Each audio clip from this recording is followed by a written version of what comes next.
Hello friends, எல்லாருக்கும் வணக்கம். இந்த வீடியோவில் நம்ம எதை பற்றி பார்க்க போகிறோம் அப்படின்னா, கிராம உதவியாளர் தேர்வுக்கு புதுசாக நமக்கு என்னென்ன மாதிரியான நோட்டிஃபிகேஷன்ஸ் புதிய அறிவிப்புகள்லாம் வெளியிட்டிருக்கிறாங்க.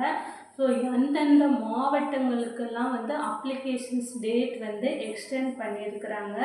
அதற்கப்புறம் பார்த்தீங்க அப்படின்னா, ஆல்ரெடி அப்ளை பண்ணவங்க மறுபடியும் அப்ளை பண்ணணுமா என்ன, அதற்கப்புறம் கிட்டத்தட்ட 4 மாவட்டங்களில் நடந்த திறனறிவு தேர்வில் என்ன மாதிரியான கேள்விகள்லாம் கேட்கப்பட்டது அப்படின்றது தான் உங்களுக்கு இந்த வீடியோவில் நான் ஷேர் பண்ண போகிறேன்.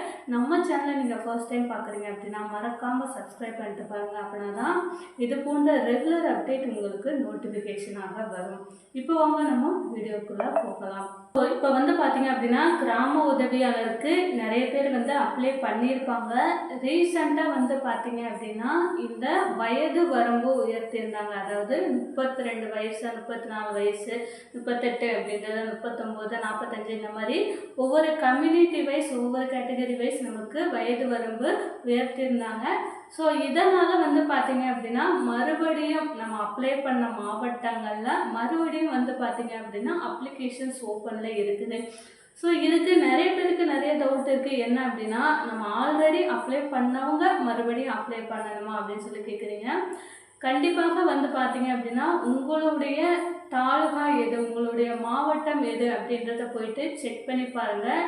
புதுசாக நோட்டிஃபிகேஷன்ஸ் மறுபடியும் விட்டுருப்பாங்க. அதில் மென்ஷன் பண்ணியிருப்பாங்க, ஏற்கனவே விண்ணப்பித்தவர்கள் விண்ணப்பிக்க தேவையில்லை. மறுபடியும் எதற்காக இந்த நோட்டிஃபிகேஷன்ஸ் அப்படின்றது விட்டுருக்காங்க அப்படின்னா, இப்போ 32 அப்படின்றத 34 ஆக்கியிருக்காங்க இல்லையா. அப்போ 34 வயசு வரை அப்ளை பண்ணுறவங்க இருப்பாங்க இல்லையா, அவங்களுக்காக தான் பார்த்தீங்க அப்படின்னா இந்த அப்ளிகேஷன்ஸ் ஓப்பனில் இருக்குது. ஸோ அதிகபட்சம் எந்த மாவட்டத்துலேயும் ஆல்ரெடி அப்ளை பண்ணவங்கள மறுபடியும் அப்ளை பண்ண சொல்லலை. இருந்தாலுமே பார்த்தீங்க அப்படின்னா, உங்கள் தாழ்வா இது, உங்கள் மாவட்டத்தோட நோட்டிஃபிகேஷனை நீங்கள் ஒரு முறை செக் பண்ணி பார்த்துக்கோங்க. அதற்கப்புறமா பார்த்தீங்க அப்படின்னா, இதில் அவங்க கொடுத்துருக்க வயது வரம்பு உள்ளவங்க தாராளமாக புதுசாக அப்ளை பண்ணுறவங்க நிறைய பேர் இருந்தீங்க அப்படின்னா அப்ளை பண்ணலாம். இது வரைக்கும் நான் அப்ளை பண்ணலை, நான் மிஸ் பண்ணிட்டேன், ஃபர்ஸ்ட் டைம் அப்ளை பண்ணும்போதே நான் மிஸ் பண்ணிட்டேன் அப்படின்னு நினைக்கிறவங்களும் அப்ளை பண்ணலாம். ஸோ அடுத்தது பார்த்தீங்க அப்படின்னா, கிட்டத்தட்ட 4 மாவட்டங்களில் நடந்த இந்த திறனறிவு தேர்வில் என்ன மாதிரியான கேள்விகள்லாம் கேட்கப்பட்டது, என்ன மாதிரி அவங்களோட எப்படி இன்டர்வியூ, அந்த திறனறிவு தேர்வு அப்படின்றது எப்படி இருந்தது அப்படின்றத கிட்டத்தட்ட ஒரு 4 மாவட்டத்துக்கு திறனறிவு தேர்வுக்கு சென்றவங்க கிட்ட நம்ம கலெக்ட் பண்ணியிருக்கோம். அதுதான் பார்த்தீங்க அப்படின்னா உங்களுக்கு நான் இந்த வீடியோவில் ஷேர் பண்ண போகிறேன். ஸோ இனிமேல் வேறு மாவட்டங்களுக்கு நீங்கள் இன்டர்வியூக்கு போகிறீங்க, அதாவது திறனறிவு தேர்வுக்கு நீங்கள் போகிறீங்க அப்படின்னா இது ரொம்ப ரொம்ப ரொம்ப ஹெல்ப்ஃபுல்லாக இருக்கும். ஸோ வீடியோவை ஸ்கிப் பண்ணாமல் கடைசி வரை முழுமையாக பாருங்கள். உங்களுக்கு இதில் ஏதாவது டவுட் இருந்தது அப்படின்னா மறக்காமல் கமெண்ட் செக்ஷனில் கமெண்ட் பண்ணுங்கள். ஃபஸ்ட்டு நீங்கள் திறனறிவு தேர்வுக்கான அழைப்பு கடிதம் உங்களுக்கு வருது அப்படின்னா, நீங்கள் அப்ளிகேஷனில் என்னென்ன டாக்குமெண்ட் எல்லாமே ஒரிஜினல் நீங்கள் ஸ்கேன் பண்ணி அனுப்பியிருக்கிறீங்களோ அது எல்லாமே அவங்க மென்ஷன் பண்ணாட்டாலும் நீங்கள் எடுத்துகிட்டு போகணும். ஃபஸ்ட்டு மெயின் இம்பார்ட்டண்டான ஒரு விஷயம் இதுதான்.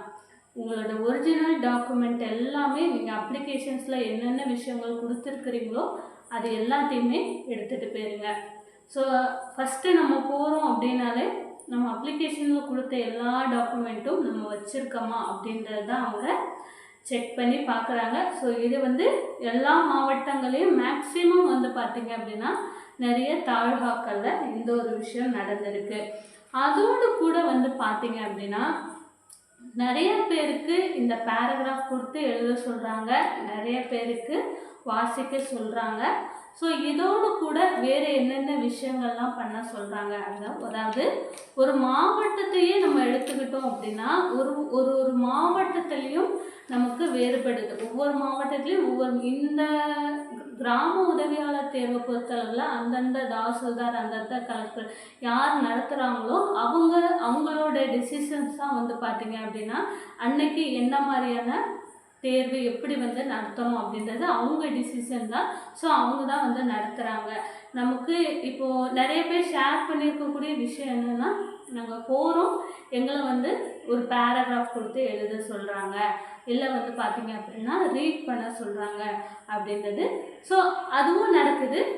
அதோடு கூட வந்து பார்த்திங்க அப்படின்னா நமக்கு டாக்குமெண்ட் வெரிஃபிகேஷன்ஸ் பண்ணுறாங்க. நம்மளோட ஒரிஜினல் டாக்குமெண்ட் எல்லாம் இருக்குதா அப்படின்றத வெரிஃபிகேஷன்ஸ் பண்ணுறாங்க.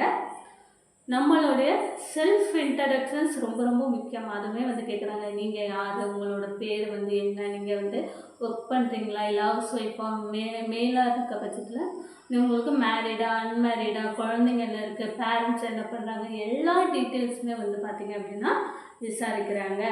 அதற்கப்புறம் முக்கியமான ஒரு விஷயம் அப்படின்னா, கிராமம் அப்படின்னா என்ன, இதை வந்து நிறைய இடத்துக்குள்ள கேட்கக்கூடிய விஷயம்.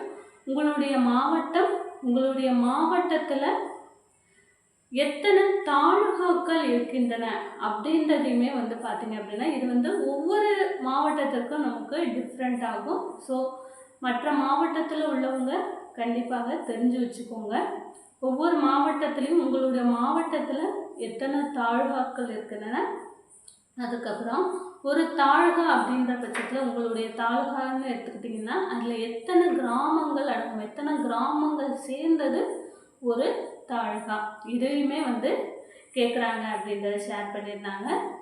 அதோடு கூட வந்து பார்த்திங்க அப்படின்னா நமக்கு உங்கள் கிராம உதவியாளர் அப்படின்னா என்ன, அவங்களுடைய வேலைகள், மெயினான வேலைகள் வந்து என்னவா இருக்கும், அதோடு கூட நமக்கு கிராம நிர்வாக அலுவலர் அவர்களுடைய பணிகள் என்ன, அவர்களுடைய வேலைகள், அன்றாட வேலைகள் வந்து என்ன, அவங்களுக்கு நீங்கள் என்னென்ன மாதிரியான வேலைகள்லாம் வந்து செய்யணும், என்னென்ன மாதிரி அவங்க கூட இருந்து நீங்கள் வேலை செய்யணும், அது வந்து என்னென்ன வேலைகள் அப்படின்றத கேட்குறாங்க.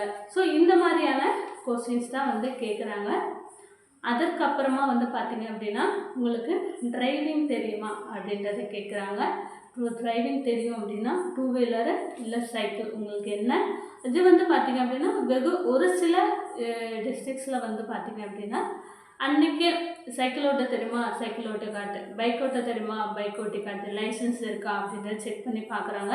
மேக்ஸிமம் வந்து பார்த்திங்க அப்படின்னா உங்களுக்கு சைக்கிள் ஓட்ட தெரியும் அப்படின்ற பட்சத்தை உங்களுக்கு செக் பண்ண மாட்டாங்க. நீங்கள் இதே பைக் ஓட்ட தெரியும் அப்படின்னா கண்டிப்பாக உங்களை பைக்கு, ஒரு ஸ்கூட்டி எடுத்து ஓட்டி காமிக்க சொல்கிறாங்க. ஸோ இதுதான் வந்து பார்த்திங்க அப்படின்னா கிட்டத்தட்ட 4 மாவட்டங்களில் நடந்த இன்டர்வியூவில் நான் சேகரித்தது. மேலும் வந்து பார்த்திங்க அப்படின்னா கிராம உதவியாளர் சம்மந்தமான அனைத்து தகவலுக்கும் மறக்காமல் நம்ம சேனலை சப்ஸ்கிரைப் பண்ணுங்கள். தேங்க்யூ.